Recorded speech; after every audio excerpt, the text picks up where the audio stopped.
హల్లెలూయా. జనరల్గా అందరూ కూడా బైబిల్ గ్రంథం తెరిచినట్లయితే యోహాను సువార్త 16వ అధ్యాయము 20వ వచనాన్ని చదవండి పిల్లరా. యోహాను సువార్త 16వ అధ్యాయము ఒక నిమిషం అందరికీ ఇంకా తీసారమ్మా. యోహాను సువార్త 16:20. ఓకే. మీరు ఏడ్చి ప్రలాపింతురు కానీ లోకము సంతోషించును. మీరు దుఃఖింతురు కానీ మీ దుఃఖము సంతోషమగునని మీతో నిశ్చయముగా చెప్పుచున్నాను. పరిశుద్ధుడా, జీవము కలిగిన మా తండ్రి, నీకు వందనాలు. ఈ పునరుద్ధానపు దినాన ఈ మాట ద్వారా మమ్మల్ని సంధించండి, మాట్లాడండి. మీ కృపమైన మీద ఏలుబడి చేయమని ఈ మాటలు మా గుండెల్లో నాయన మీ కొరకు ఒక సింహాసనం నిర్మించుకోగలిగే కృప అనుగ్రహించమని యేసునామములో మా ఆధ్యాత్మిక జీవితాలకు ఒక మార్గముగాను మా పాదాలకు వెలుగుగాను ముందుకు కొనసాగింపచేయమని మీ దరికి చేరు వరకు మమ్మల్ని విడనాడక చేయబట్టి నడిపించమని యేసునామములో అడుగుచున్నాము తండ్రి. ప్రియ దేవుని బిడ్డలారా, మీ అందరికీ పునరుద్ధానపు యొక్క శుభాలు తెలియజేస్తూ ఉన్నాను.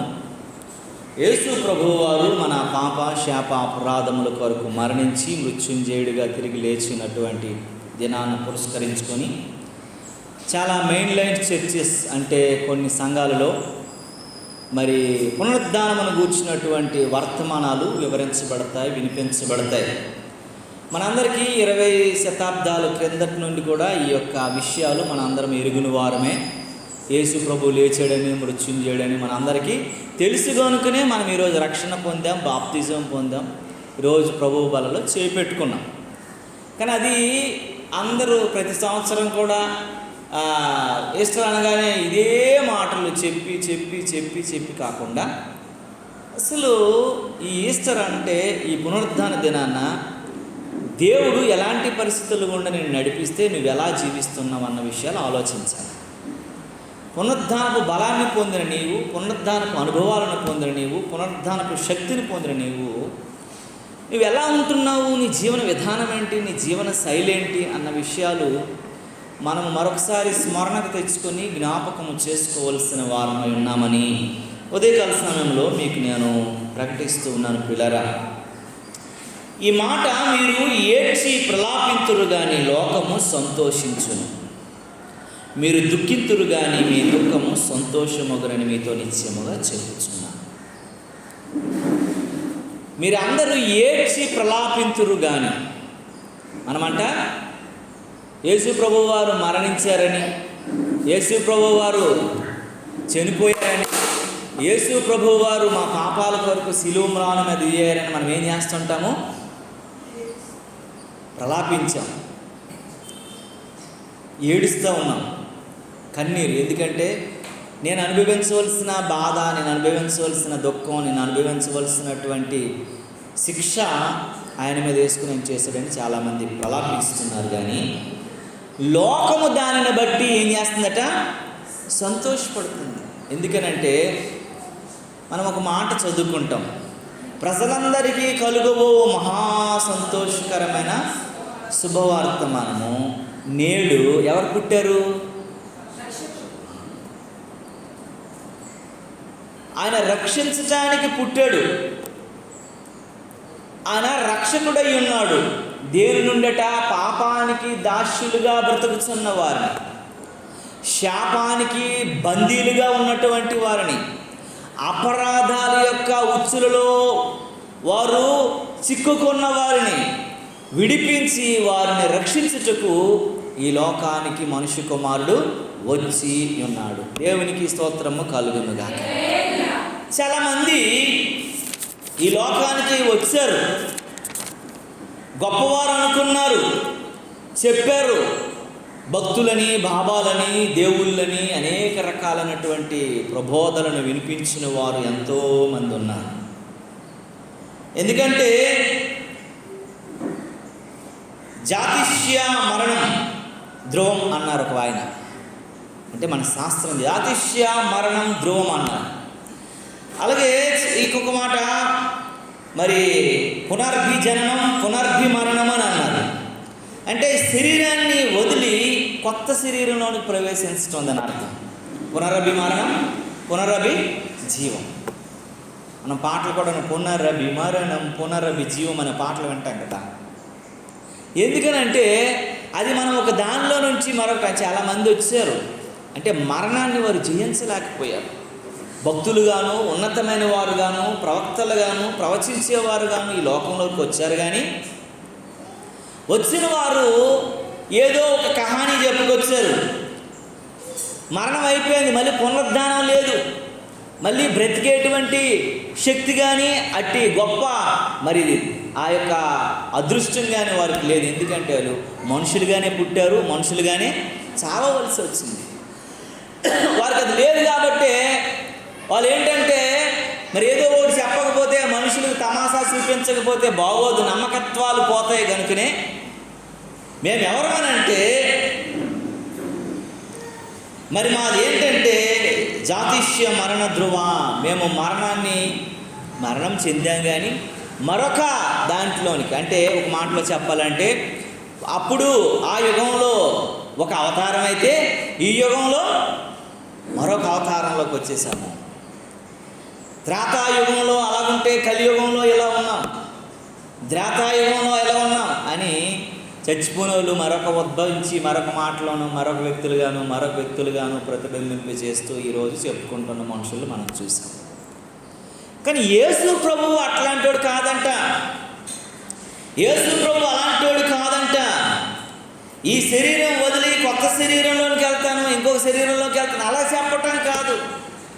దేవుని వాక్యం ఏం చెప్తుందనంటే, దేవుని వాక్యం ఏం మాట్లాడుతుందనంటే, ఆయన పాపులలో చేరక, ఆయన ఎలాంటాడటండి? పాపులలో చేరక. దేవునికి స్తోత్రం కలుగునుగా. మనిషి అనేటువంటి వాడు పాపములోనే పుట్టాడు, పాపములోనే పెరిగాడు, జీవించాడు.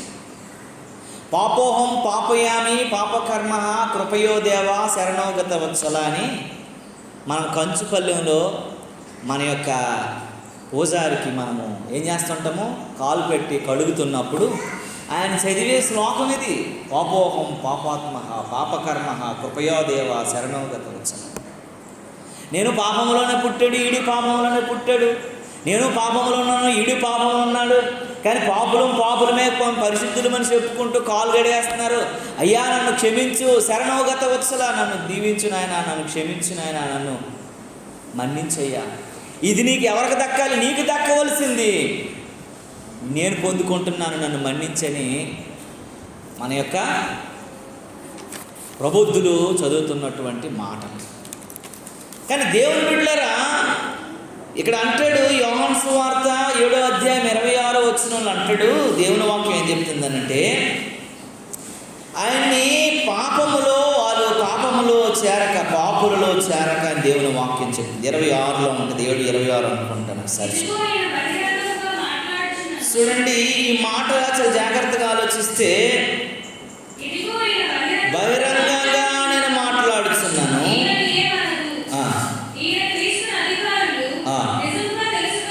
దేవునికి స్తోత్రము కలుగును గాక. హల్లెలూయా, హల్లెలూయా, హల్లెలూయా. 26వ వచనం చూడము, 26వ వచనము చదివవా?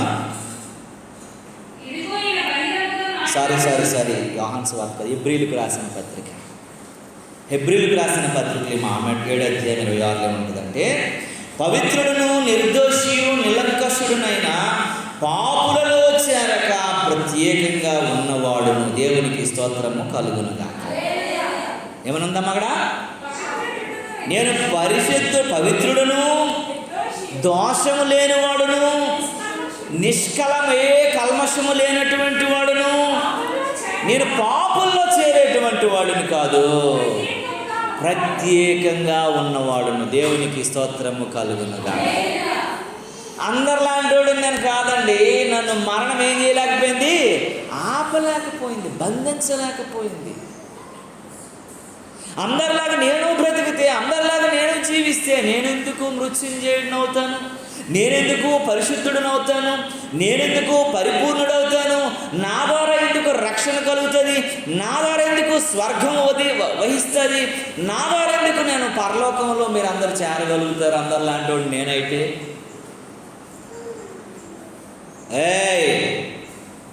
ఎందుకనంటే మరణం ఆయన్ని మృంగలేకపోయింది అని దేవుని వాక్యం. అపోస్తుల కార్యగ్రంథము 2వ అధ్యాయం 24వ వచనంలో అంటాడు.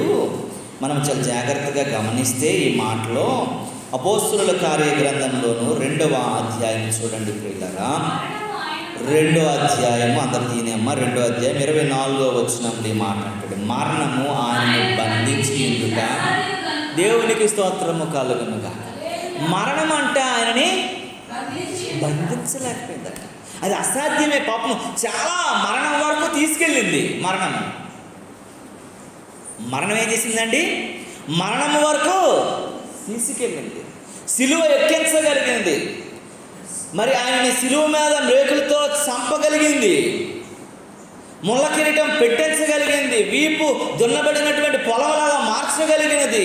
ఆయన రక్తము తుది ఆ శ్వాస విడిచినంత వరకును కూడా చేయగలిగింది. కానీ మరణం అంట ఆయనను బంధించి ఉంచడానికి ఎన్నో తంటాలు పడింది, కానీ దానికి సాధ్యపడలేదు. అసాధ్యమైపోయిందంట. దేవునికి స్తోత్రము కలుగునుగా. మీకు ఒక విషయం తెలుసా? నేను ఏదో మీకు నవ్వులాటగా ఏదో చెప్తున్న మాటలు కాదు. మీరు కావాలంటే గూగుల్లో మీరు చేసుకోండి. సరోజినీ నాయుడు ఎంతమందికి తెలుసు? సరోజినీ నాయుడు తెలుసు. సరోజినీ నాయుడు ఇండియన్ కాంగ్రెస్లో చాలా ప్రత్యేకమైనటువంటి పాత్ర పోషించింది. ఆమె ఫ్రీడమ్ ఫైటర్ కూడా, స్వతంత్ర సమరయోధురాలు కూడా.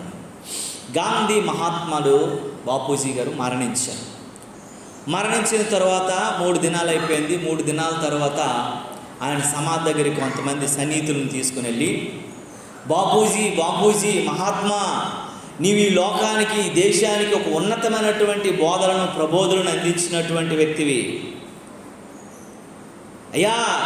యేసు కొండ మీద ప్రకటించినటువంటి ఆ యొక్క ప్రసంగం ద్వారా నువ్వు సత్యాగ్రహాన్ని అవలంబించినటువంటి వాడివి. నువ్వు సత్యమేవ జయితైనటువంటి, సత్యం ఎప్పటికైనా గెలుస్తుంది అన్నటువంటి బోధనను మాకు అందించగలిగినటువంటి వ్యక్తివి. అందుకే నీవు యుద్ధం చేయడానికి ఇష్టం లేక శాంతి పోరాటాన్ని యేసులాగా నువ్వు సాధించగలిగినటువంటి వ్యక్తివి. నువ్వు సమాధిలో నుంచి రా, పునరుద్ధరణుడిగా రా అని గుండెలు బాదుకొని తల్లి ఏడ్చిందంట. అక్కడికి వెళ్ళి కావాలంటే హిస్టరీలో ఉంటుంది. గుండెలు బాదుకొని ఏడిస్తే ఎంత ఏడ్చినా రాలేదు బాపు గారు. ఎంత గుండెలు బాదుకున్నా రాలేదు బాపు గారు. ఎంత అంగలార్చినా, ఎంత ఇది చేసినా సరే సమాధి మీద పడి గుండెలు మరి అంగలార్చినా రాలేదండి. ఎందుకంటే అందరిలాగే పుట్టాడు, అందరిలాగే మరణించాడు. మన దేశానికి స్వతంత్రం తీసుకొచ్చాడు, మన దేశానికి మంచి కార్యాలు చేశాడు, మన దేశాన్ని పరిపాలిస్తూ నాశనం చేస్తూ ఒక బానిసలుగా మార్చినటువంటి బ్రిటిష్ వాళ్ళు ఎంటబెట్టడానికి మంచి నాయకత్వాన్ని పోషించినటువంటి గాంధీ గారు అందరితో మరణించాడు. ఆ మరణం ఆయన బంధించింది. కానీ యేసయ్య దగ్గరికి వచ్చేసరికి మాత్రము మరణం ఆయన ఏం చేయలేకపోయిందంటండి, బంధించలేకపోయిందంట. దానికి అసాధ్యమైపోయింది. ఎంత సాధ్యపడదామన్నా, ఎంత ప్రయత్నిద్దామన్నా, ఎంత చేద్దామనుకున్నా సరే అవ్వలేదు. ఎంతోమంది గొప్పవారు, ఎంతోమంది పెద్దవారు, ఎంతోమంది ఉన్నతమైన వారు ఈ లోకంలో పుట్టారు. వారందరి జీవితాలు ఈ లోకంలో ఒక పెద్ద ఆదర్శమని చెప్పబడ్డారు. కానీ అందరూ మళ్ళీ మరణంలోనికి వెళ్ళిపోయారు. దానికి ఒక ముసుగేసారు. ఏంటంటే ఇంకొక జన్మలో ఇలా ఉంటాము, ఆ యుగంలో ఎలా ఉంటాము, మరొక అవతారంలో ఎలా ఉంటాము, అవతార పురుషుడు. ఎందుకంటే మరణానికి వాళ్ళు బంధించేసింది. అందుకే ఇంకో ముసుగేసుకొని ఇంకొక అవతారం అనుకుని వచ్చి.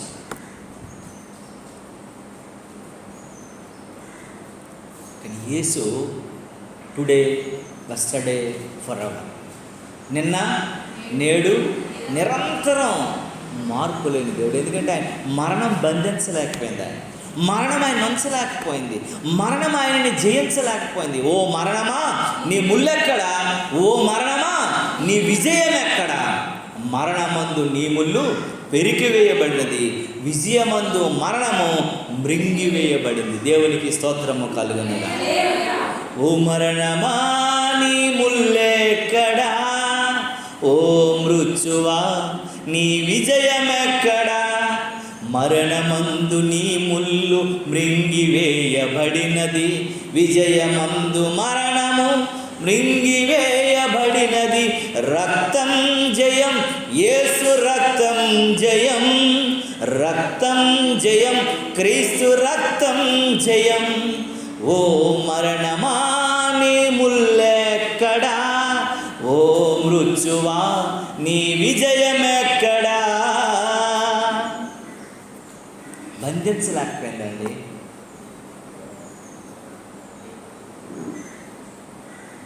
ఎందుకంటే ఆయన దేవుడు, సామాన్య మానవుడు కాదు. మానవ రూపాన్ని దాల్చాడు. ఆయనకి అంటాడు, నేను సశరీరిగా వచ్చాను, నాకు శరీరము అమర్చబడి ఉన్నది అని అంటాడు. మనం బయట మానవావతారుడు వచ్చాడు తప్ప, ఎందుకంటే మనుషులకి అర్థం కావాలనుకోండి, పాములా వచ్చింది అనుకోండి, పాములా దేశప్రభు వచ్చాడు అనుకోండి, మనందరం ఇక్కడ ఉంటామంటే ఇటు ఇలాగ అన్నాడు అనుకోండి, ఏం చేస్తాము? ఆరాధన లేదు, పునరుద్ధానం లేదు, రే పండురే పరుగులు తీస్తాము. అదో పుల్ల వచ్చింది అనుకోండి, అమ్మ అడవనే అదిరించగలిగిన శక్తి ఉంది కదా అని చెప్పి మన మధ్యలో నిలబడ్డాడు అనుకోండి, ఈ గోడలు ఇవన్నీ విరగొట్టుకొని మరి మనం వెళ్ళిపోతాం. అందుకే మనుషులను అర్థం చేసుకోవడానికి మనిషి కుమారుడు కానీ వచ్చి, మన దురస్కారం ఏంటంటే సీఎం దేవుడే, పాము దేవుడు, అన్ని దేవుడు. అంటే దేవుడు అంటే ఇలాంటివన్నిటిని జయించి నీకు జీవం ఇవ్వగలిగిన వాడు. చూడండి ఒకసారి రోమీలకు రాసిన పత్రిక చూడండి పిల్లరా, 1వ అధ్యాయము 1 నుంచి 7 వచనాలు చదవవసరం లేదు, నేను చెప్తాను. ఎందుకనంటే అదొక మరి పారాగ్రాఫ్లా ఉంటుంది, మీరు చదువుకుని వెళ్తే. 5వ వచనాన్ని ఒకసారి చదవండి. 5వ వచనాన్ని చదవండి. రోమీలకు రాసిన పత్రిక 1వ అధ్యాయము 5వ వచనం. యేసుక్రీస్తు శరీరమును బట్టి దావీదు సంతానముగాను మృతులలో నుండి పునరుద్ధానుడైనందున పరిశుద్ధమైన ఆత్మను బట్టి దేవుని కుమారుడుగాను ప్రభావముతో నిరూపింపబడెను. దేవునికి స్తోత్రము కలుగునుగాక. యాక్చువల్గా ఆయన మనిషి, అంటే దావీదు కుమారుడుగాను మృతులలో నుండి పునరుద్ధానుడైనటువంటి పరిశుద్ధ ఆత్మను బట్టి దేవుని కుమారుడుగాను నిరూపింపబడ్డాడు. ఆయన సాక్ష్యాలు ఉన్నాయి, నిరూపించబడ్డాడు. ఆయన కిందకు ఆలోచిస్తే, ఈయన నామము నిమిత్తము సమస్త జనులు విశ్వాసమునకు విధేయులైనట్లు ఈయన ద్వారా మేము కృప అపోస్తులత్వమును పొందితిమి. దేవునికి స్తోత్రము కలుగునుగాక.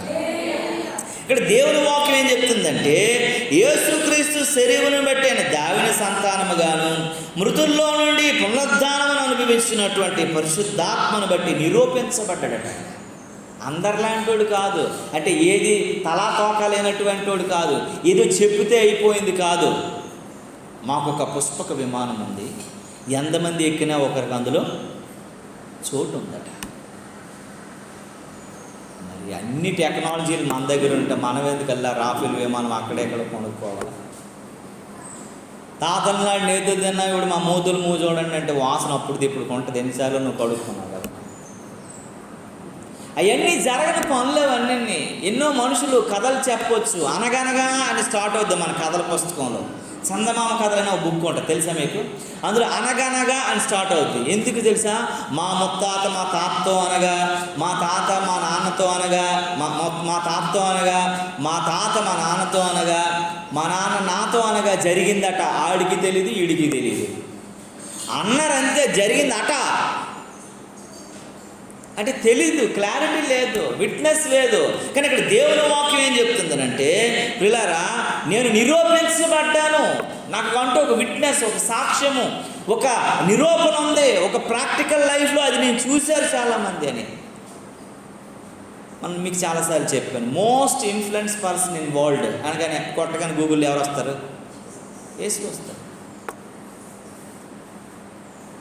మోస్ట్ ఇన్ఫ్లుయెన్స్ అట, అందరి మీద ఆయన ఇన్ఫ్లుయెన్స్ చేసేటంట.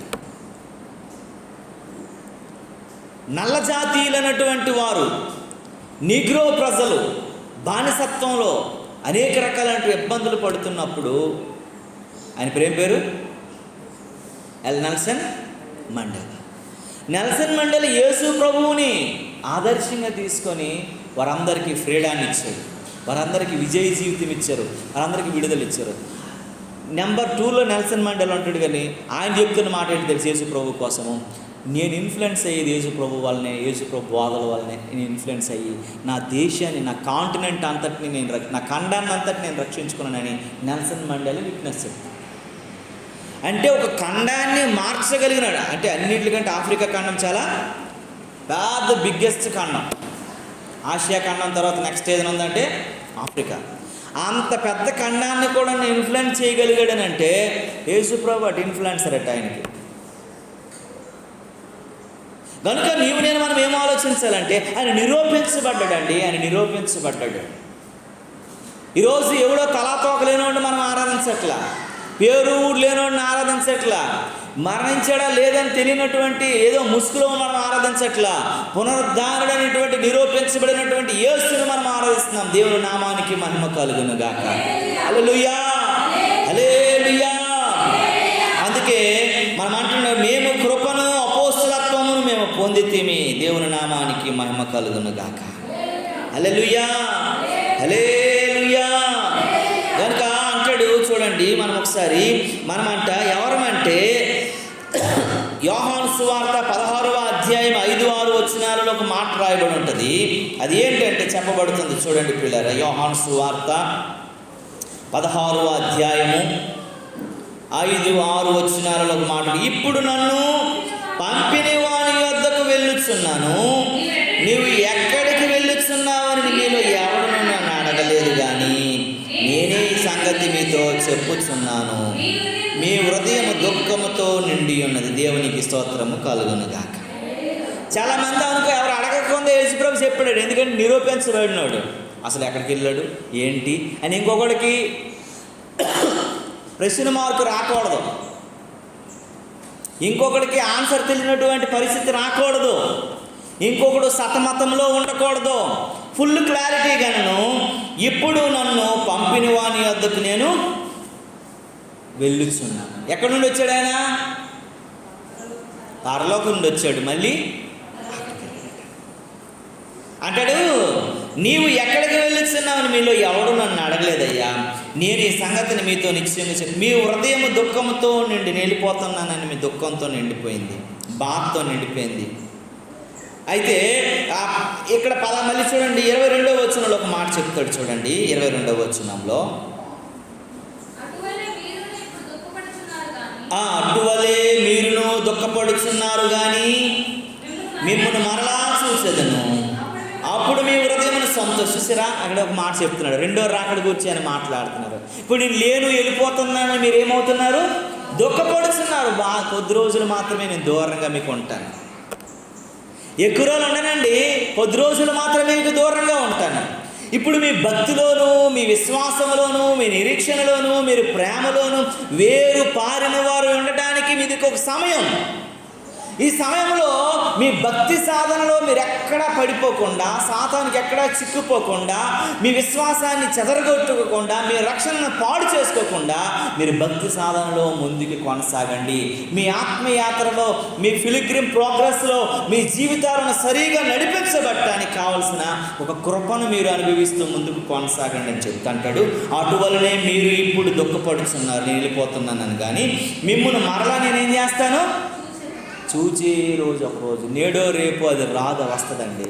నేను చూస్తాడు దేవుడు వచ్చి, నేడో రేపో ఆయన రాకడ. Jesus is coming soon. ఆయన త్వరగా వస్తున్నాడు, ఆయన బయలుదేరిపోయే సమయం వచ్చేసింది. దానికి కారణం నీవే సిద్ధంగా లేవని దేవుని వాక్యం పదే పదే పదే హెచ్చరిస్తూ ఉంది, పదే పదే మాట్లాడుతూ ఉంది. అప్పుడు మీ హృదయం అన్నట్టు దుఃఖపడేటువంటి హృదయాలు, బాధపడేటువంటి హృదయాలు ఏమవుతాయటండి? సంతోషించును. మీ సంతోషము ఎవడనో మీ వద్ద నుండి ఇంకా తీసివేయలేడు. వీరు మహాశ్రమల నుండి వచ్చిన వారు, వీరు గొర్రెపిల్ల రక్తంలో తమ వస్త్రములు ఉదుకు చేయకున్న వారు. ఇక మీదట వారికి దుఃఖమైనను, ఏడుపైనను, నిట్టూర్పైనను, బాధైనను ఉండదు. వారి కన్నుల నుండి ప్రతి బాష్ప బిందువును ఆయన తుడిచివేయను. ఆ రోజు కొరకు మనం ఎదురు చూడాలండి. దేవునికి స్తోత్రము కలుగును. ఆ దినం కోసం వెయిట్ చేయాలి, ఆ సమయం కొరకు వెయిట్ చేయాలి అని దేవుడు చెప్తున్నాడు. ఇప్పుడు మీరు దుఃఖించుచున్నారు కానీ మరలా నేను మిమ్మల్ని చూస్తాను. అక్కడ ఉన్న మాట అదే. ఏమని రాసింది? ఇప్పుడు మీరు దుఃఖించుచున్నారు కానీ మిమ్మల్ని మరలా నేను ఒకరోజు చూస్తాను. అప్పుడు మీ హృదయాలు సంతోషిస్తాయి. మీ సంతోషం ఎవడు మీ వద్ద నుండి తీసే రోజు ఉండదు. సైతానుగాడు అప్పుడు ఎక్కడికి వెళ్ళిపోతాడండి? పాతాళంలో త్రొక్కబడేటువంటి దినం ఒకరోజు రాబోతుంది. ప్రభువు నామము జయధ్వనులతో ఆర్భాటం చేయగలిగిన రోజు రాబోతుంది. పరిశుద్ధుడు పరిశుద్ధుడని అనేక మంది గుండు సప్పులు వినబడగలిగే రోజు రాబోతుంది. ఆయన నామమును బట్టి అనేక మంది మోకరిల్లి ఆయనే దేవుడు ప్రభువును రక్షించు అనేటువంటి రోజు రాబోతుంది. ఆ రోజు కొరకు నీవు నేను మనము సిద్ధపడేవారం ఉండాలని దేవుని వాక్యం మనల్ని హెచ్చరిస్తుంది. దేవుని నామానికి మహిమ కలుగునుగాక. అందుకే మీ హృదయములను దుఃఖపడనివ్వద్దు. ఇప్పుడు మీరు దుఃఖపడుతున్నారు. అందుకే ఒక మాట అంటాడు కదా 5వ అధ్యాయంలో, దుఃఖపడువారు ధన్యులు.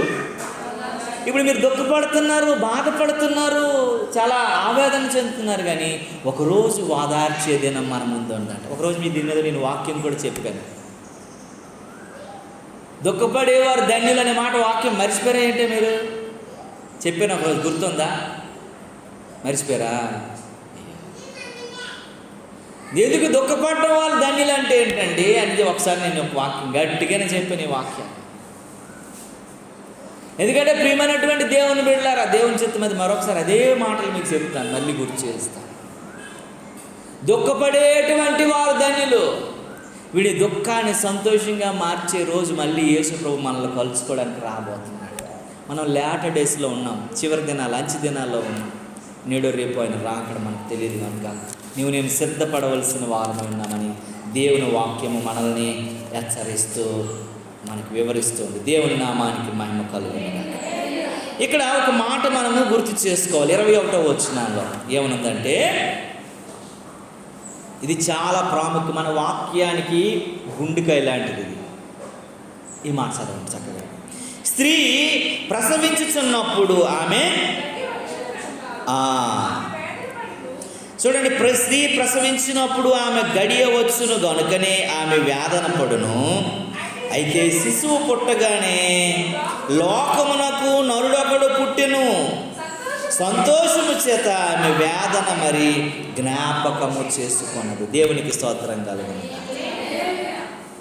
అన్నింటికంటే ఎన్ని నొప్పులున్నా, కాలు నొప్పులు, చేయి నొప్పులు, ఎన్ని నొప్పులు ఉన్నా సరే, ఎన్ని దీర్ఘకాలిక వ్యాధులున్నా సరే, ఎంత మరణ సంబంధమైన వ్యాధులున్నా సరే, ప్రసవ వేదంతో దేన్ని మనము పోల్చలేము.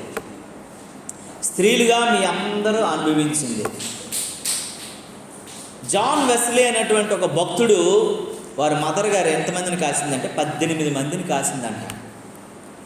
ఒక మాటలో చెప్పాలంటే చిన్న కోళ్ళ ఫారం లాగా ఉంటుంది ఆ ఇల్లు. 18 మంది పిల్లలంటే సామాన్యం ఏంటండి? ఒక చిన్న కోళ్ళ ఫారం ఎలా ఉంటుందో అలా ఉంటుంది, కుయ్యి కుయ్యి అనుకున్నట్లు. ఒకడు కడిగేసరికి మరొకడు రెడీ అయిపోతూ ఉంటాడు. 18 మంది కదమ్మా, ఒకడు కడిగేసరికి ఇంకోటి రెడీ, అమ్మ నేను రెడీ అని అంటాడు నిక్కర పట్టుకొని. అలాంటి భయంకరమైనటువంటి ప్రసవ వ్యాధులు ఎన్నిసార్లు పడిందటండి? 18 సార్లు పడిందంట. ఇప్పుడు అనేక రకాలైనటువంటివి వచ్చేసాయి. ఒక్కడ పిల్లలే కానాలట, ఇద్దరు వద్దు, ఒక్కడు ముద్దు, బోట్లు అవి దరిద్రానికి పరాకాష్ట. ఇంకోటి ఏంటి తెలిసిన, ఇప్పుడు డింక్ అని ఒకటి వచ్చింది, డ్యూయల్ ఇన్కమ్ అట, నో చిల్డ్రన్. డింక్ తెలుసా మీకు? ఇద్దరూ సంపాదించాలా, మనకు పిల్లలు ఉండకూడదు. ఎందుకనంటే మనం కష్టపడితే, మనం నిద్రహారాలు లేకుండా జీవిస్తే ఎవడో తినడం ఏంటి, ఎవడో అనుభవించడం ఏంటి, ఇలాంటి చెత్త తీరి వచ్చేసింది లోకంలోనికి. మీరు కావాలంటే డింక్ అని కొట్టండి, బోల్డ్ అండ్ ఎక్స్ప్లెనేషన్స్ వస్తాయి. పిల్లలు ఇద్దరు కష్టపడాలా, ఇద్దరు సంపాదించుకోవాలి. నీ డబ్బులు నీవి, నా డబ్బులు నేను. మనం పబ్కి వెళ్దామా, బార్కి వెళ్దామా, బీర్కి వెళ్దామా అనుకొని ఇష్టం వచ్చినట్లు తిను, త్రాగు, సుఖించు. ఇది ధనవంతుడి తీరి అనమాట. మనకు అడ్డు ఎవడో ఆపు ఉండకూడదు. పిల్లలకు అడ్డు మనకి, తల్లిదండ్రులకు అడ్డు మనకి, ఎవడో ఉండకుండా మనమే బ్రతికేద్దాం. మనకు నచ్చినంత బ్రతికేద్దాం, నచ్చకపోతే విడిపోదాం. ఇది డింక్ అట. Dual income, DINC. Dual income, no children. పిల్లలు వద్దు మనకి. ఆడి కొరకు జీవితం. ఇప్పుడు ఏంటి మనం చేస్తున్నది? మన పిల్లల కొరకే కదా. ఎన్ని కష్టాలండి పాపం. ఆడవాళ్ళు అయితే 5 గంటలు లేచిన తర్వాత ఒకటే పాపం వండుకొని, రాత్రే సిద్ధపరుచుకొని, మార్నింగ్ లేచిన తర్వాత ఈ పిల్లల కోసం క్యారేజీలు కట్టుకుని వాళ్ళు మధ్యాహ్నం ఏం తింటారో, మధ్యలో స్నాక్ ఏం తింటారో, ఇది తింటారో, అది తింటారో, నీళ్ళు, పాలు, ఎన్ని రకాలు పడుతుంటారో తెలుసా. చాలా అన్నీ వాళ్ళకు క్యారేజ్ పట్టుకుని వెళ్తే ఈ గుంటడు ఏం చేస్తాడు పాపం. ఇన్ని కష్టాలు పడి 4 గంటల నుంచి వాడు రెడీ చేస్తే వాడు తినకుండా వచ్చి మళ్ళీ క్యారేజ్ రిటర్న్ తెచ్చాడు. మా ఇంట్లో నేను ఎక్స్పీరియన్స్. మాకు ఒక 2 దరిద్రులు ఉన్నారు. పాపం ఎంతో కష్టపడి ఆమె వండి తీసుకునే పాపం మీకు పంపిస్తుంది క్యారేజ్. వాళ్ళు తినకుండా అటు నుండి పట్టుకుని వచ్చేసి తినేసారంటే తినలేదని చెప్తారు. కొన్నిసార్లు ఏం చేస్తారంటే ఇంటికి రాకముందే వాళ్ళకి మేము దరిద్రులా కనబడతాం. మనం ఇంటికి వెళ్తే ఆ 2 దరిద్రులు మనం తినేస్తారని చెప్పేసి ఆ డస్ట్బిన్లు అక్కడే పడేస్తారు వాళ్ళు కిందనే. ఇవన్నీ నేను చూసినవి. కొన్నిసార్లు అయితే మా విండోల నుంచి ఇసిరేస్తూ ఉంటారు. ఆ వాచ్మెన్ మాకు ఫోన్లు చేసి మా ఇంటికి వచ్చేసి, మేడం ఇదిగోండి పెసరొట్టు వచ్చేసింది అని అంటది. అది పెసరొట్టు వచ్చేది మీరు, దానికి కాళ్ళు ఉన్నాయి, చేతులు ఉన్నాయా, విసిరేస్తారు. అంటే పిల్లల మీద అంత శ్రద్ధ తీసుకుంటారు అనమాట తల్లిదండ్రులు. కానీ ప్రసవ వేదన అనేది చాలా అసలు వర్ణించలేదు. ప్రతి తల్లికి ఒక మరణం, ఒక గండం. ఇది ఎందుకు నేను కన్నాను, ఎందుకు బాధ, ఎందుకు ఈ శ్రమ అని అనుకుంటుంది. అలా అమ్మ కొయ్య అని అనగానే, అమ్మ అన్నటువంటి ఒక అరుపు రాగానే దాని వేదన అంతా కూడా ఏమైపోద్ది, మర్చిపోద్ది. వెంటనే ఏం చెప్తుంది తెలుసా? అయితే శిశువు పుట్టగానే లోకమందు నరుడొకడు పుట్టి ఉన్నాడని ఏం చేస్తట, సంతోషిస్తుందట. ఆ వేదన మరి అన్నాడు కూడా ఆమె జ్ఞాపకం చేసుకోదు. ఇంత మరణంతో పోరాడినటువంటి స్త్రీ, ప్రాణంతో పోరాడినటువంటి స్త్రీ, బాధతో పోరాడినటువంటి స్త్రీ, శ్రమతో పోరాడినటువంటి స్త్రీ ఏం చేసిందటండి? ఆ పిల్లలు పుట్టగానే, ఆడు బయటికి రాగానే, అరవగానే ఈ బాధ అంతా ఏమైపోద్దట, ఆ నూరుగా ముద్దులో ఎంత శ్రమ పడ్డాను నీ కోసం, ఇన్ని రోజులు. ఒక్కరోజు కూడా తల్లి చెప్పడం నేను వినలే. ఏ తల్లి చెప్పదు, ఇన్ని రోజులు నిన్ను మోసాను, ఇన్ని రోజులు కష్టపడ్డాను, ఇన్ని రోజులు నిన్ను ఇచ్చేసాను అని అంటదా? ఇంత వేదన పడ్డానని చెప్తుందా? చెప్పదు ఈ తల్లి కూడాను. ఆ కొడుకునో ఆ కూతురునో చూడగానే వారు బట్టలు వేసుకుంటే ఏమి సంతోషమైపోతుంది, వాళ్ళు తిండి తింటే ఏమి సంతోషమైపోతుంది, వారు చక్కగా చదువుకుంటే ఏమి సంతోషమైపోతుంది. ఈమెను చూడకపోయినా పట్టించుకోకపోయినా వారు నా పిల్లలని చెప్పుకొని సంతోషపడిపోతూ ఉంటుంది. ఒక తల్లికి ఒక కొడుకు ఈ మధ్య ఇచ్చిన బిరుదేడు తెలుసా? పిచ్చిదానాన్ని ఇచ్చాడు. ఒక కొడుకు ఒక తల్లికి పిచ్చిదానాన్ని బిరుదిచ్చాడు. ఒరే, ఆ పిచ్చిదే లేకపోతే ఈ లోకంలో పిచ్చోడాన్ని ఉండేవాడు కాదు.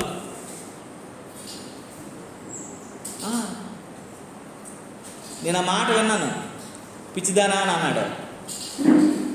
ఎందుకంటే ఎవరైనా అన్నాడు, నేను మా అమ్మకన్నా అదే బాధ ఉంటుంది, దుఃఖం ఉంటుంది. అందుకే మనం ప్రతి విషయంలో కూడా గుర్తు చేసుకోవాలా, జ్ఞాపకం చేసుకోవాలా. నోరంగానే మనం మాట్లాడేకూడదు.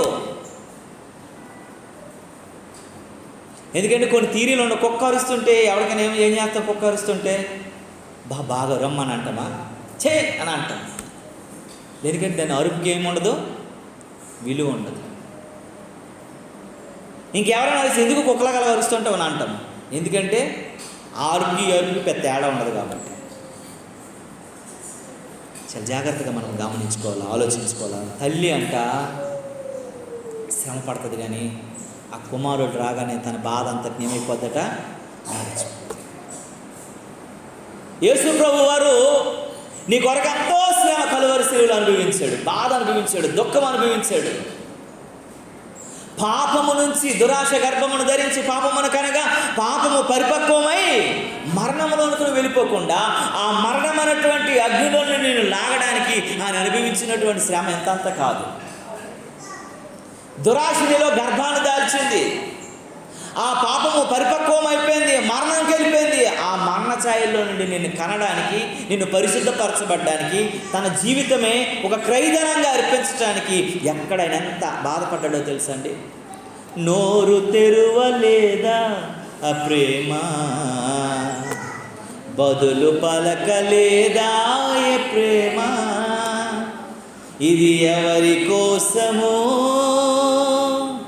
ఈ జగతి కోసమే, ఈ జనుల కోసమే, అది నీ కోసమే, అది నా కోసమే, సిలువలో సాగింది యాత్ర,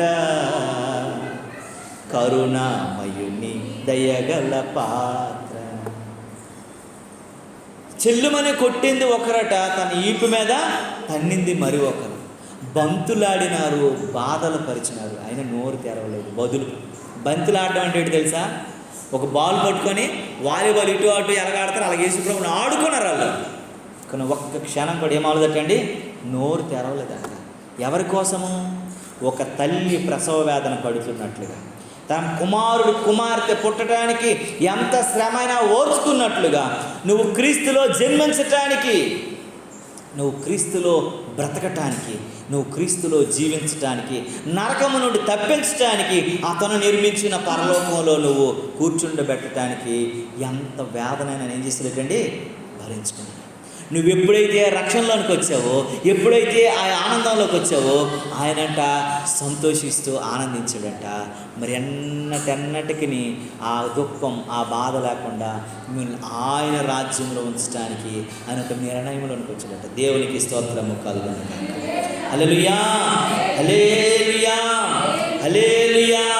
అందుకే హెబ్రీయులకు రాసిన పత్రిక 12వ అధ్యాయం 2వ వచనంలో హెబ్రీ గ్రంథకర్త ఒక మాట మాట్లాడతాడు. చూడండి పిల్లరా, హెబ్రీయులకు రాసిన పత్రిక చూడండి 12వ అధ్యాయం 2వ వచనంలో ఈ మాటలకు వ్రాయబడి ఉంది. అక్కడ కాదమ్మా, నేను చెప్తాను చూడండి.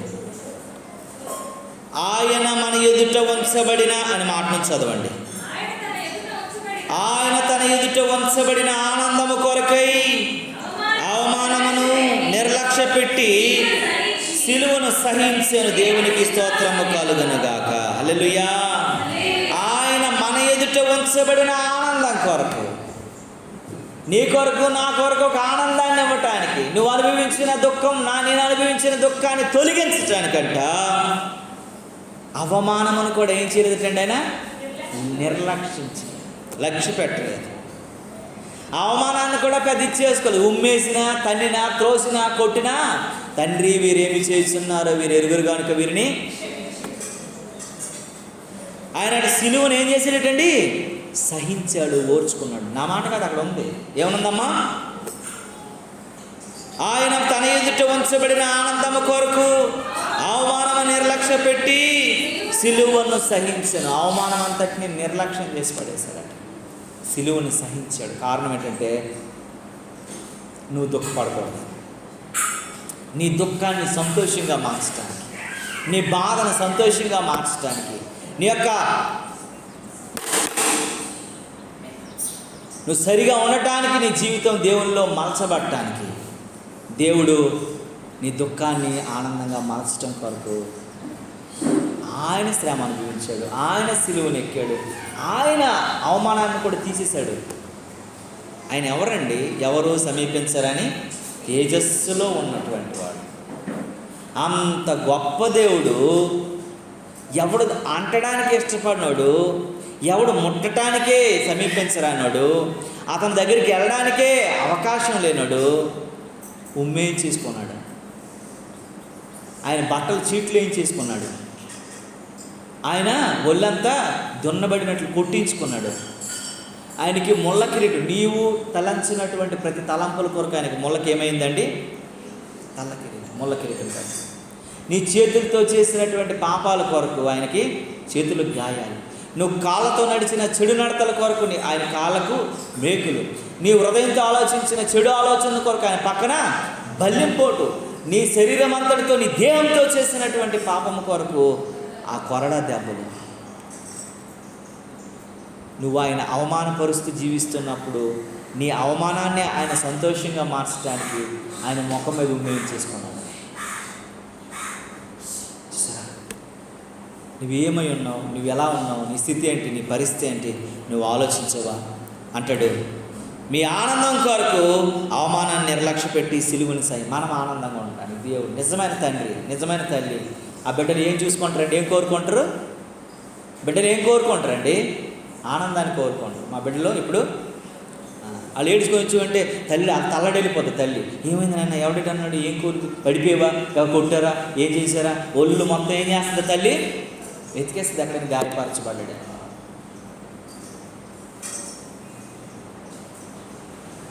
కారణం ఏంటో తెలుసా?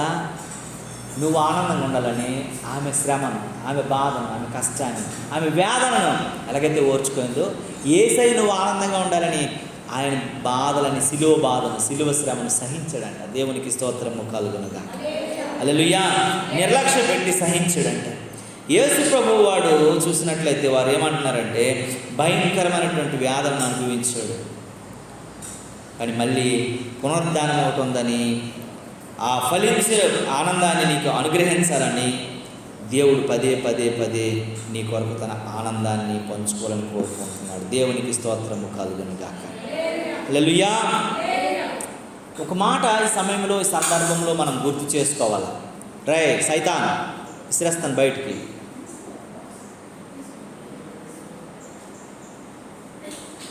దరిద్రుడు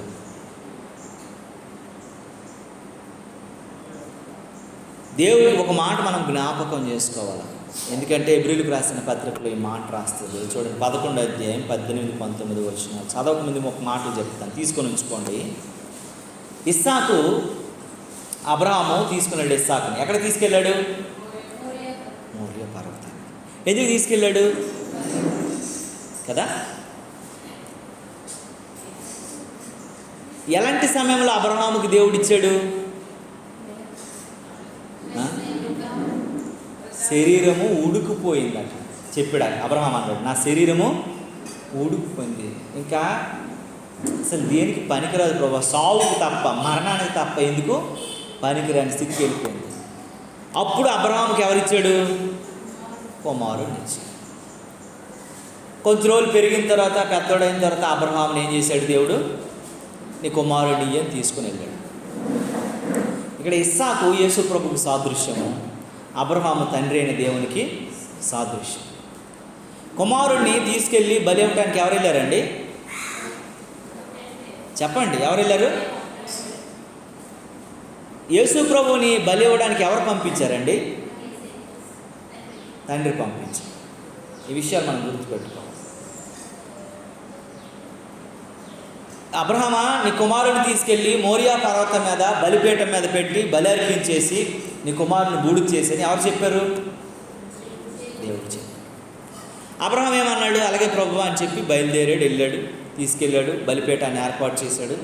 తన ఒక్కగాని ఒక్క కుమారుడిని 110 సంవత్సరాల వయసులో బలి అర్పించడానికి సిద్ధమైపోయాడు. 112 సంవత్సరాలు, 115 సంవత్సరాల వయసులో. ఒకసారి మీరు ఆలోచించండి. 100 సంవత్సరాల ప్రాయంలో కొడుకు నాకు పుట్టాడు. వాడు 12 సంవత్సరాలు, 13 సంవత్సరాలు బాగా పెంచాను. ఇప్పుడు మళ్ళీ అదే దేవుడు నువ్వు బలిచ్చాను అన్నాడు. మనమైతే ఏం చేస్తాం? ఒకసారి ఆలోచించండి. చెప్పండి, ఏం చేస్తాం మనం? నిన్ను అడిగానా ప్రభువా? ఎదురుకొచ్చి నేను అడిగానా? నువ్వే మా ఇంటికి వచ్చావు, మా ఇంట్లో మంచిగా భోజనం చేసావు, మాంసంతో కూర్చున్నావు, అన్ని కబుర్లు చెప్పావు, తర్వాత నీకు కొడుకునిస్తాను అన్నావు. నిన్ను అడగలేదు, కొడుకునిచ్చావు. తర్వాత కొద్ది రోజులు అని పెంచాను, పెద్ద చేశాను. ఇప్పుడు నువ్వేం చేస్తున్నావు? బలిచ్చా అంటున్నావు. నీకేమైనా బుర్ర ఉందా ప్రభు అని అడుగుతాం మనమైతే, అవునా కాదా? నువ్వు దేవుడు అయితే అవ్వచ్చు కాక ప్రభువా, నీ సిద్ధాంతానికి ఒక బుర్ర ఉందా? నేను అడగనోడికి నువ్వు ఇచ్చావు, మా ఇంటికి వచ్చావు, మా దగ్గర తిన్నావు, మాకు కొడుకుని ఇస్తున్నాను, ఇచ్చావు, బాగోద్దు, దాన్ని పెంచి పెద్ద అయిందా మళ్ళీ ఇమ్మంటున్నావు. ఇదేంటి గొర్రెపోతే మేకపోతే ప్రభువా, ఇది మనిషి కదా అని అంటాం.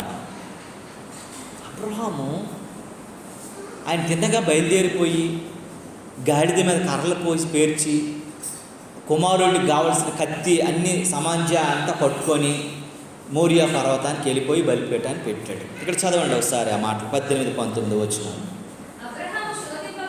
అబ్రహాము శోధించబడి విశ్వాసమును బట్టి ఇస్సాకును బలిగా అర్పించను.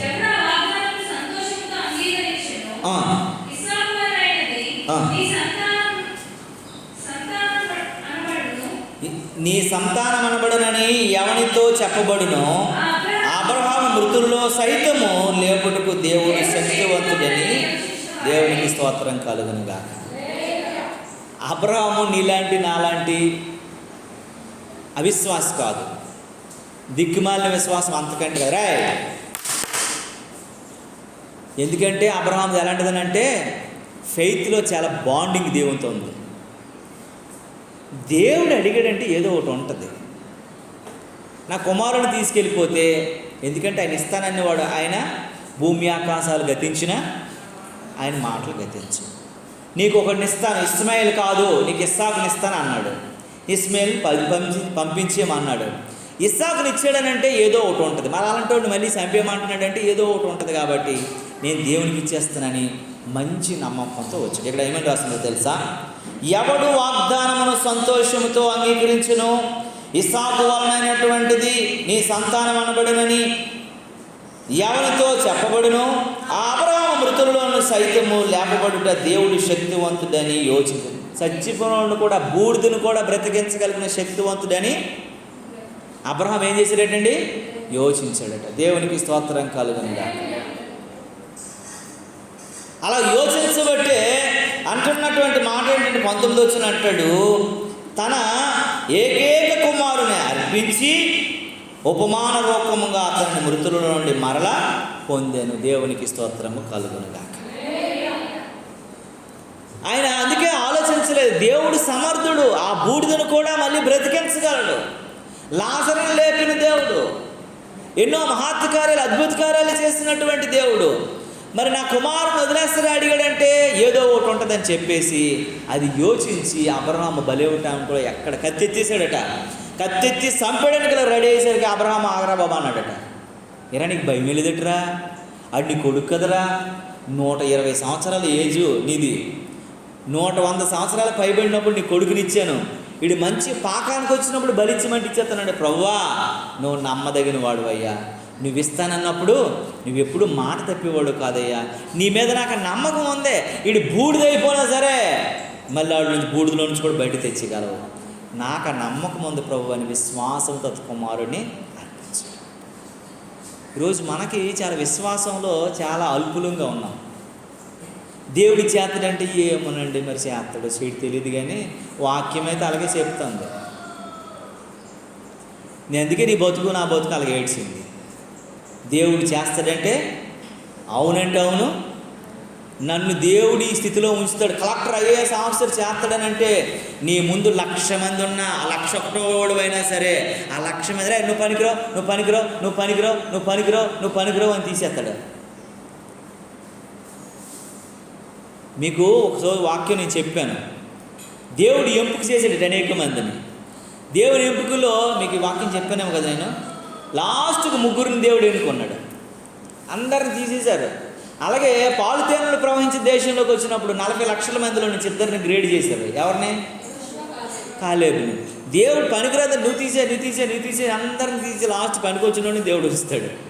నువ్వు లాస్ట్ 101వ నెంబర్ అయినా సరే దేవుడు నీకు ఆ పేరు అక్కడ రాసేసాడంటే నువ్వు పనికిరావు, ఆడు నీకంటే ఎక్కువ మార్కులు రాని, నీకంటే గొప్పగా ఇంటర్వ్యూ ఆడు సక్సెస్ఫుల్గా మాట్లాడి, నీకంటే విద్యావంతుడవని, నీకంటే ప్రతిష్టాత్మకమైనటువంటి విశ్వవిద్యాలయాలు చదువుకొని ఎలాంటి పరిస్థితులు ఉన్నాడైనా సరే నిన్ను దేవుడు హెచ్చించాలనుకుంటే ఎంతటి గొప్పోడని తగ్గించేస్తాడు దేవుడు.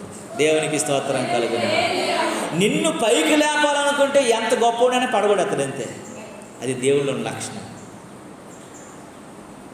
దావీదుని హెచ్చించడానికి అసలు యోధా దేశంలో మనుషులే లేరండి, గనులు లేరండి, గొప్పలు లేరండి. దావీదు ఏం ఓడబొడిచేసాడని రోజు దేవుడికి ఏం చేస్తున్నాడు? స్తుతించి పాటలు పాడుకున్నాడు అంతే. ఒక చదువా, ఒక సామా, ఒక నీట్నెస్సా, ఒక ఇదే, ఒక స్నానమా, ఒక పానమా? సింపురి చుట్టూ మాసిన గొడ్లు బ్రతుకు, గొర్రెలతో పడుకోవడం, గొర్రెలతో తినడం, ఒక గొర్రెలా బ్రతకడం. అతనికి తెలిసింది ఒకటేంటంటే దేవుని స్తుతించాలన్నటువంటి ఆలోచన. ఆ ఒక్క మంచి గుణాన్ని బట్టి అడవిలో ఉన్నోళ్ళని తీసుకొచ్చి ఆర్భాటంతో ఎక్కడికి ఎక్కించాడు? అది రాజసింహాసనం ఎక్కించాడు. దేవుడికి ఒకటే లక్షణం ఉంటే చాలండి, ఏదైనా చేసేయగలడు. నువ్వు 1,000,000 మందిలో ఒకడమైనా సరే, ఆ 1,000,000 ఒక్కడనే అనుకున్నా సరే, 1,000,000 మంది నా మీద ఉన్నారు, నాకు ఉద్యోగం వస్తుంది ఏంటి, నాకు జరుగుతుంది ఏంటి, నాకు దొరుకుతుంది ఏంటి, ఈ అవిశ్వాసం ఎందుకో, ఈ దరిద్రానికి పరాకాష్ట.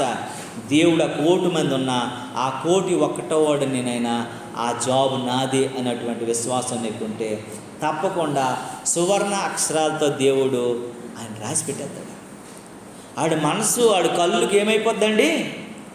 మనోనేత్రాలు గుడ్డైపోతాయి. ఆడికి మంచోళ్ళని కూడా పక్కకు తోసేసి నువ్వు బాగోలేదు, నువ్వు బాగోలేదు, నువ్వు బాగోలేదు, నువ్వు బాగోలేదు అనేసి దావీదు చేయి పట్టుకొని సమూయేలు ఎలాగైతే అభిషేకించేసి రాజుని చేసేసాడు, నిన్ను కూడా తీసుకెళ్ళి ఆ ఉన్నతమైన శిఖరానికి ఎక్కించేస్తాడు దేవుడు. దేవునికి స్తోత్రం కలుగును గాక. అది దేవుని గొప్పతనం.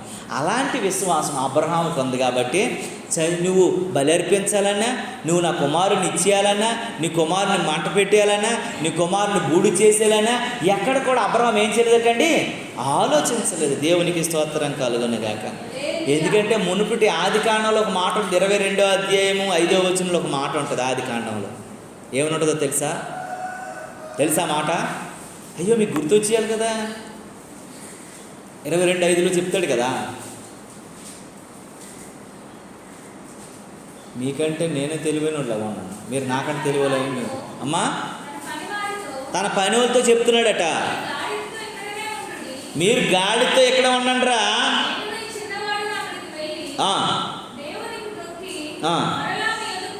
దేవునికి స్తోత్రము కలుగును గాక. హల్లెలూయా, హల్లెలూయా, హల్లెలూయా.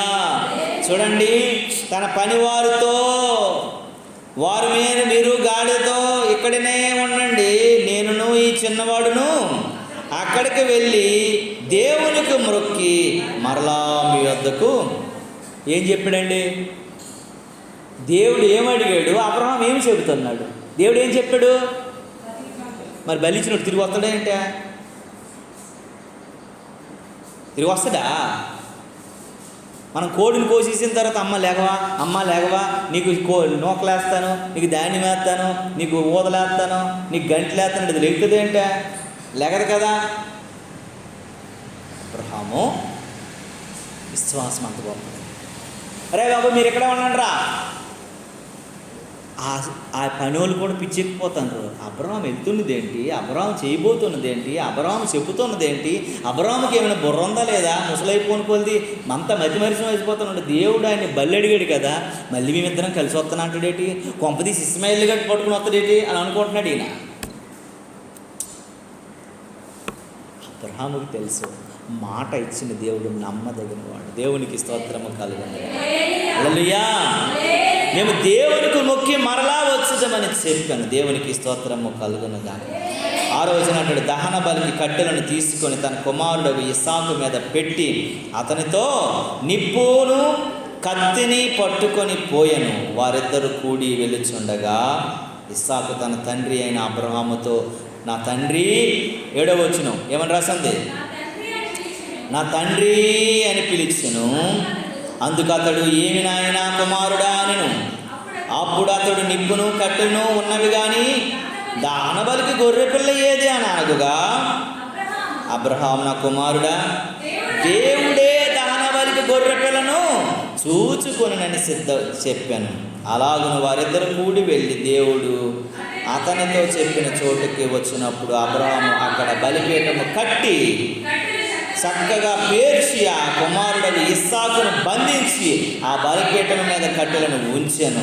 అప్పుడు అబ్రహాము తన కుమారుడు వధించుటకు తన చెయ్యి చాపి కత్తి పట్టుకొనగా యెహోవా దూత పరలోకము నుండి అబ్రహామా అబ్రహామా అని పిలిచిను. అందుకు అతడు చిత్తము ప్రభువా అనెను. ఆ చిన్నవాడి మీద కత్తి చేయి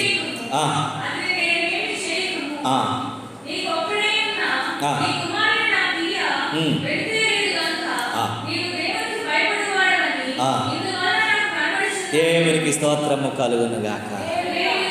కుమారుడిని ఇవ్వడానికి కూడా నువ్వు వెనుదిరగలేదు కాబట్టి నువ్వు దేవునికి భయపడువాడు అని ఇందువలన నాకు కనబడచ్చు. దేవుని మీదకి అబ్రహాముకి ఎంత విశ్వాసం ఉందో అబ్రహాము మీద దేవునికి కూడా అంతే ప్రేమ, మాటిస్తే నమ్మకం. మనము ఉన్నాం కదా. అందుకే యేసు ప్రభు వారు ఈ లోకంలోనికి వచ్చారంటే ఆయనతో దేవుడు మమేకమైనటువంటి దేవుడు వదిలేసండి, వదిలేలేదండి. మళ్ళీ నా కుమారుడు మనల్ని అందరినీ తీసుకొని ఆ పరిశుద్ధ రాజ్యానికి చేర్చడానికి సమర్థుడని తన కుమారుడిని పునరుద్ధానాన్ని జీవాన్ని మళ్ళీ దేవుడు ఆయనకి అనుగ్రహించాడు. అందరూ చచ్చిపోయినట్లు కాకుండా ఇస్సాకుకి ఎలాగైతే దేవుడు అనుగ్రహించాడో యేసయ్యకు కూడా అలాగనే పునరుద్ధానమును జీవమును నేనని చెప్పగలిగినటువంటి మాటను అనుగ్రహించాడు. దేవుని నామానికి మహిమ కలుగునుగా. అందుకే రోమీలకు రాసిన పత్రికలో ఒక మాట, ఎందుకంటే కొంచెం విపులంగా మీతో మాట్లాడుతున్నాను, ఒక్క మాటలో చెప్పి నేను ముగిస్తాను. చూడండి, రోమీలకు రాసినటువంటి పత్రిక 4వ అధ్యాయంలో మాట ఉంటుంది. 17వ వచనాన్ని చూడండి పిల్లరా. 4:17లో తాను విశ్వసించిన దేవుని ఎదుట అనగా మృతులుగా సజీవుగా చేయువాడును లేని వాటిని ఉన్నట్టుగానే పిలుచువాడునైన దేవుని ఎదుట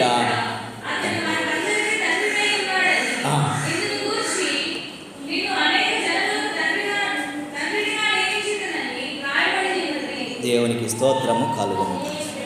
హల్లెలూయా, హల్లెలూయా. చూసారా, తాను విశ్వసించిన దేవుని ఎదుట అనగా మృతులను సజీవులుగా చేయవాడు. దేవుడిని ఎలా విశ్వసించినట్టండి? మృతులను చచ్చిపోయినోడు కూడా బ్రతికించగలడు. నా కొడుకు ఇప్పుడు చచ్చిపోయినా నాకు పర్వాలేదు, మళ్ళీ దేవుడు ఏం చేస్తాడు? బ్రతికిస్తాడు, సజీవుడిగా ఉంచగలడు. ఈ మాటలన్నీ కూడా దేవుడు నాకు 3 గంటల తర్వాత అన్నీ కూడా ఒక మాట ఇక్కడికి వచ్చినంత వరకు కూడా నేను ఆ మాటలన్నీ గుర్తు చేసుకుని వచ్చాను. నువ్వు సహించుకుంటే, నీ విశ్వాసమును బట్టే నువ్వు ఏ కార్యాన్ని దేవుడు నీ కుటుంబంలో చేయగలవు. నీకు అది సరిపోదు, నువ్వు అది చేయలేవు, నీకు అది సాధ్యపడదు. కానీ దేవునికి సమస్తము సాధ్యం. నీకు అసాధ్యమే, కానీ ఆయనకి సమస్తము సాధ్యమే. అన్ని సాధ్యమే, నా యేసుకన్నీ సాధ్యమే అని ప్రేమైనటువంటి దేవుని బట్టి. కనుక నీవు నేను మనం జ్ఞాపకం చేసుకోవాలి. ఇందును బట్టి నేను మనం ఆలోచించగలిగే వారని ఉండాలి. అందుకే అబ్రహాముని దేవుడు ఏమన్నాడు తెలుసా? అబ్రహామా నా స్నేహితుడు అని అన్నాడు. అబ్రహాం ఏంటంటే దేవునికి స్నేహితుడు. అబ్రహాము దేవునికి స్నేహితుడు. నువ్వేమై ఉన్నావు? నువ్వు ఎలా ఉన్నావు? నీ స్థితి ఏంటి? నీ పరిస్థితి ఏంటి? దేవుడు నువ్వు ఎలా నమ్మావు? మృతుల్లో ఉండి సజీవుడిగా లేపబడిన వాడు ఆ పునరుద్ధానపు శక్తి బలాన్ని పొందుకోగలమా? అపోస్తులుని పౌలు అంటాడు కదా, అవన్నీ తండ్రికి సాధ్యమే. ఒక మాట అంటాడు అపోస్తులుని పౌలు, ఎక్కడ అది ఫిలిప్పీలకు రాసిన పత్రికలో 3వ అధ్యాయం అంటాడు. ఏమని అంటాడో తెలుసా అండి? ఆ గొప్ప మంచి మాట, ఆ మాట మనం చదివితే అంటాడు. ఫిలిప్పీలకు రాసిన పత్రిక 3వ అధ్యాయము 3వ అధ్యాయంలో 10వ వచనం ఒక మారు చదవండి. 10వ వచనము, ఏ విధము చేతనైనా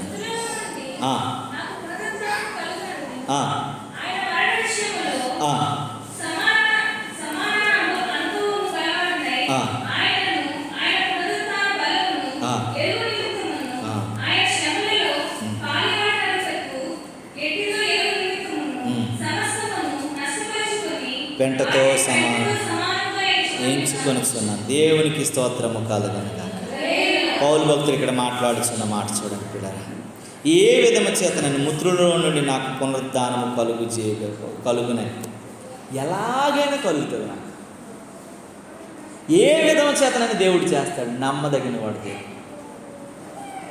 ఏ రకంగానే నాకు అనుగ్రహిస్తాడు దేవుడు అనని ఆయన మరణ విషయంలో సమాన అనుభవం గలవాడునై ఆయన పునరుద్ధాన బలమును ఎరుగు నిమిత్తం.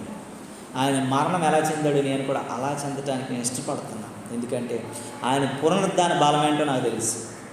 ఆయన లేపగలడు, ఆయన లేచినటువంటి వాడు లేపగలడు.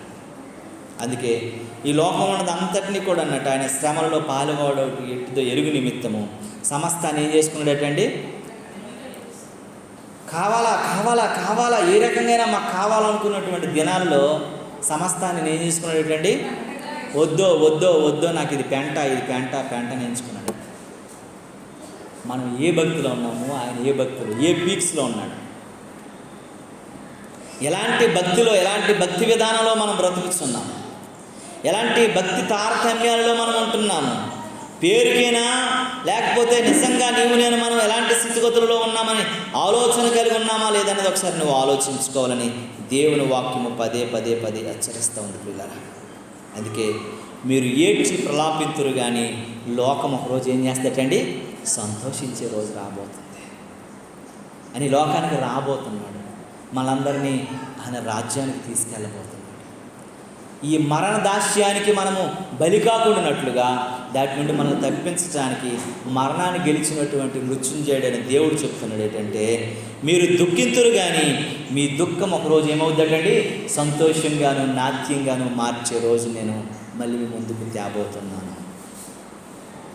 స్త్రీ ఎలాగైతే ప్రసవించినప్పుడు ఆ ప్రసవ వేదనకు చాలా బాధపడుతుందో, కానీ కుమారుడు కుమార్తె పుట్టగానే తన వేదనంతని మరిచి ఆనందాన్ని సంతోషాన్ని వ్యక్తపరుస్తుందో, దేవుడు అంటున్నాడు నేను కూడా మీ అందరి కొరకు చనిపోయాను, ఆ వేదన అనుభవించాను, కానీ మీరు నాలో జీవించి నాలో బ్రతికి నా కొరకు జీవిస్తే మళ్ళీ ఆ సంతోషం తీసుకొని రెండో రాకడలో మిమ్మల్ని అందరినీ ఎత్తుకొని పోవడానికి నేను రాబోతున్నానని మనకు అభయహస్తాన్ని ఇస్తూ ఆయన పునరుద్ధాన బలాన్ని చాటుకున్నాడు.